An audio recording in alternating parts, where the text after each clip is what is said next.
I'm turning back the clock, oh, I'm a man who can't join the flock. How pathetic my life is.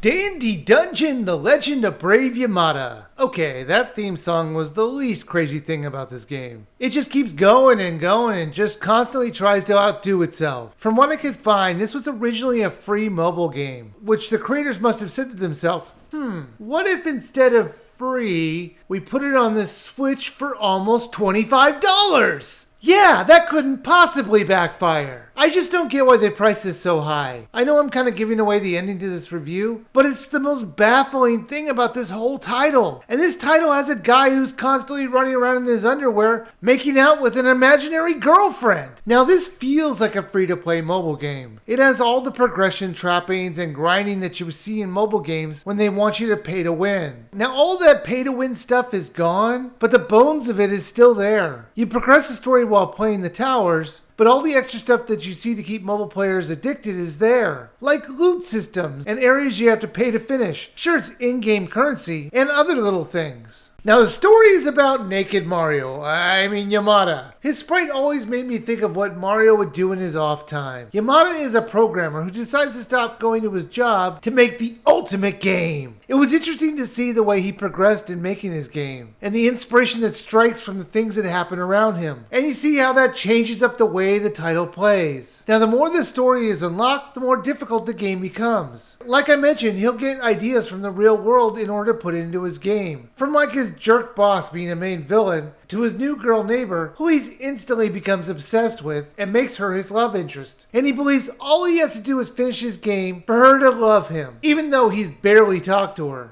Now this wasn't even the weirdest parts. He would often get visitors and just not put on pants. In fact, most of the time he was just in underwear. Apparently this guy was making the best game ever because people couldn't stop breaking into his house and adding parts to his game. Little by little, new enemies and level designs will be added. You actually see the difference in progression of how the game played from the beginning to what it eventually becomes. Now speaking of, I really haven't explained how you play this. I've been so obsessed with the craziness of the setup. You are a playtester for him. You're entered into a tower which are on a grid of tiles. You can walk on them once before they disappear. You only have a few seconds to find the best path. You will have to fight enemies and dodge traps to get to the staircase. Any unoccupied space you leave will lower your hit points. You're going to need to stay alive until you get to the very top. Now, the timer starts once you start moving. So if you don't start moving, you can plan it out all in your head. The paths that you take, we're going to have you going up against all kinds of enemies. Every time you start up a new tower, you're going to start at level 1 again. And the more enemies you fight, the more experience you get to level up. You level up so often, it's not a big deal that you start at level 1 each time. And you get a full health fill every time you get a level upgrade. So that's always nice.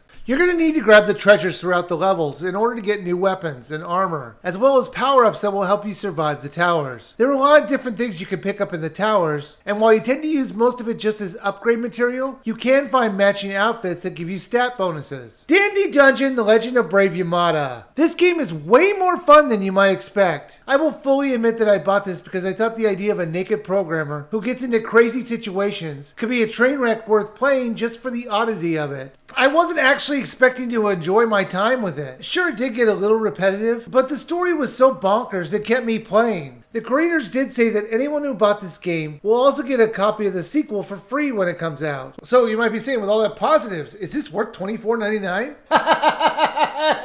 No! That's just insane. I ended up getting this on sale for $17, and that's still too much. I would say wait for it to go on sale for no more than $10. That seems more than fair for a previously free mobile game. Sure, it's really charming and odd, but I would wait for it to go on a deep sale. Then it would be worth a buy.